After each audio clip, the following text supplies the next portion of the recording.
Government of Grenada plans to effect legislative change for the gradual change in retirement age from 60 to 65. Details to this story and more in the national report. Do you know that you can lower your electricity bill by switching to energy-efficient appliances? By switching to energy-efficient appliances, you can help lower your energy usage. Your refrigerator, for example, is amongst the highest energy-consuming appliances within your home as it remains running throughout the day and night. Switching to an energy-efficient refrigerator can lower your electricity bill by up to 40%.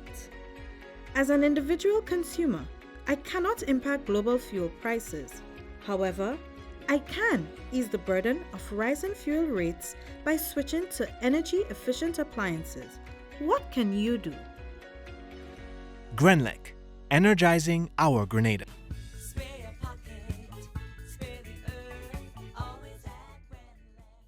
With the details to the news for Tuesday, 13th September 2022, I am Christian Mitchell. Government says it intends to act swiftly and decisively to ensure that Grenada follows other countries in the region that are making a gradual change in the retirement age from 60 to 65. This was one of the main recommendations made by the National Insurance Scheme from its 7th actuarial review of 2004 to present.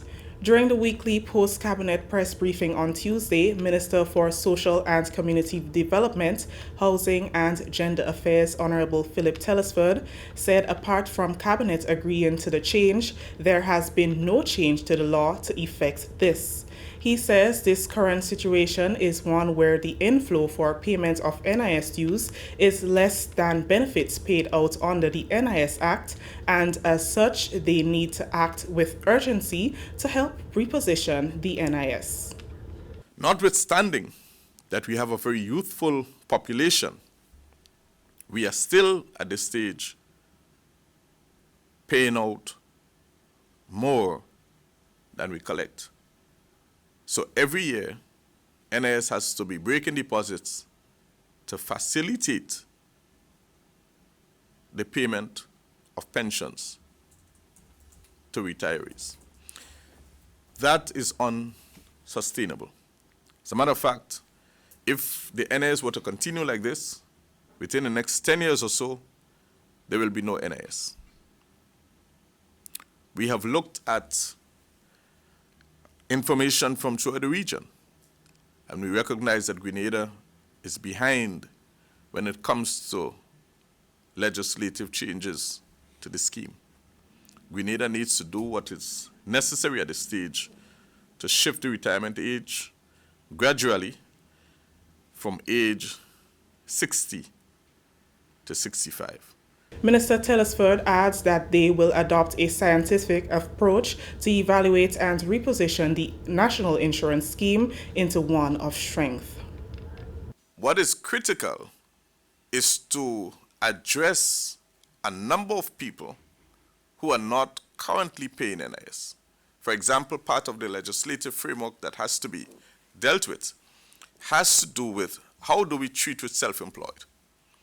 A lot of self-employed people are non-compliant because it's either they don't have the time to pay on a monthly basis or they're not registered altogether. What we are trying to do is to ensure that everybody is brought under the umbrella of the NIS, being able to make their contribution. The self-employed people, for example, the amendment that is being proposed is that they can make annual payments as opposed to monthly payments, or pay as they so wish. The minister added that they must address other challenges that encourage non-compliance with regard to the payment of NIS. Lending support to Minister Telesford's pronouncements, Prime Minister Honorable Deacon Mitchell said corrective measures must be taken to ensure that the NIS is placed on a sustainable path. He said public education and consultation will take place to sensitize the public about what needs to be done. Government has announced Cabinet's approval to cap freight rates at the 2019 level for 6 months.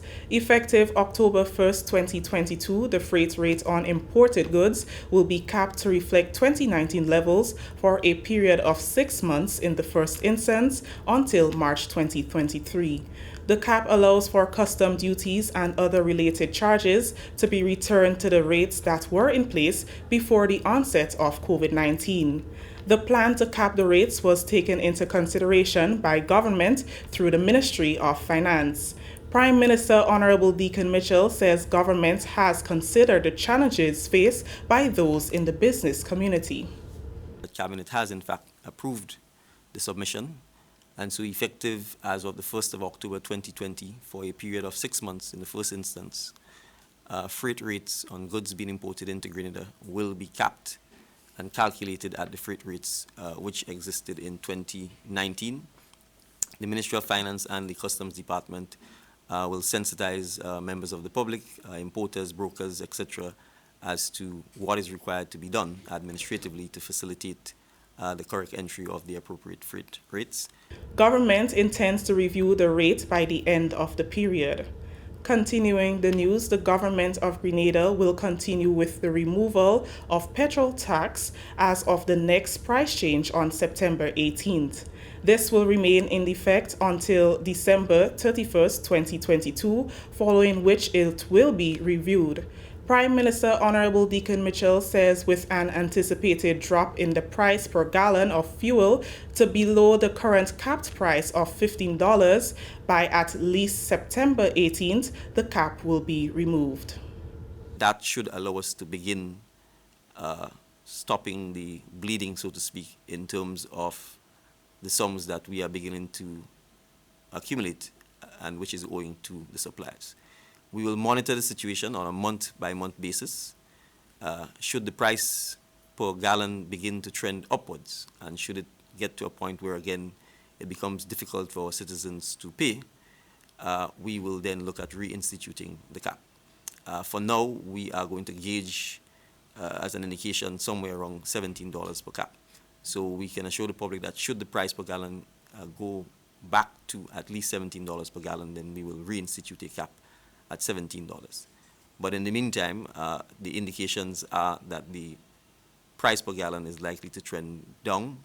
If that happens, and if we have confirmation of this fact in the next 24 hours or so, then the cap will be removed by the 18th of September. The net effect of the $15 cap on fuel prices means that government is now owing fuel suppliers close to $1 million. The Grenadian leader also announced Cabinet's decision to discontinue the 25% discount on non-fuel charges associated with electricity supply. Prime Minister Mitchell says Grenlec has been losing significant revenue as a result of the discount, and as of Monday this week, the figure was approximately $16 million. That has had a very negative impact on the cash flow of Grenlec and on its ability to meet its commitments as they in fact fall due. In the circumstances, this particular aspect of the prior stimulus package, as difficult as the decision is not sustainable, and we cannot risk jeopardizing the financial stability of Grenlec by continuing with this stimulus package, with this part of the stimulus package. So the discount will be discontinued based on Grenlec's billing cycle, as it bills 30 days in arrears, and then you have another 30 days to pay the bill. The impact, if any, would probably be felt from around November of this year. We, however, are going to look at alternative measures to cushion the impact, particularly for customers who consume less than or up to 100 kilowatt hours per month. The statistics provided by Grenlec suggest that there are as many as 15,000 accounts. Some persons may have more than one account, but roughly it probably does equate to around 15,000 households or other small businesses. So we would look to see what measures that can be taken from the government's perspective to cushion the impact from the removal of the 25% discount on the non-fuel aspect of electricity. You're watching the National Report. More news after the break. prepare for hurricane. Prepare for hurricane. Make sure you have your radio and your batteries too. Waterproof flashlight candles will do. Tin stuff, garbage bag, first aid kit. Come on people, make sure you have it. Clean water in a container and a hurricane plan. Hear me no man. Hurricane damage is beyond your control. Surviving the aftermath is up to you. Have a hurricane plan. It can save your life and your family too. Prepare for hurricane. Your hair, prepare for hurricane. Welcome back. Grenada's Ministry of Health has received a huge donation from the People's Republic of China towards developing the sector. $200,000 was handed over during a ceremony on Tuesday. This donation comes out of a meeting held in April of this year between ministers of government of the region and China's Foreign Minister Wang Yi. At that meeting, the People's Republic of China pledged a grant of $2 million to regional countries to help increase their medical capacity building. Chargé d'Affaires at the local embassy of the People's Republic of China, Mr. Peng Wenling, says his government is committed to assisting in the development of Grenada's economy. And that is the part of the commitment that we have made. China and Grenada are friends and good partners for so many years. And in recent years, our cooperation in various areas maintained good momentum. We will always and continuously support the development of economy and social affairs in Grenada. Ms. Desiree Stephen is the Permanent Secretary in the Ministry of Health, Wellness and Religious Affairs. Ms. Stephen, who is responsible for General and Health Administration, Wellness and Religious Affairs, noted the health sector is one of the priority areas on government's transformational agenda. We know that this monies would go towards enhancing the service we deliver to the people of Grenada and the persons who utilize our service as we seek to enhance our service delivery and our service to the people. Ms. Stevens expressed gratitude on behalf of the Minister for Health, Wellness and Religious Affairs, Senator the Honorable Jonathan Lacrette, to the government of the People's Republic of China for the kind donation. Finally, in the news, senior coaches of the Department of Sports in the Ministry of Education, Youth, Sports and Culture are meeting with key stakeholders discussing plans for the effective rollout of sports activities in schools.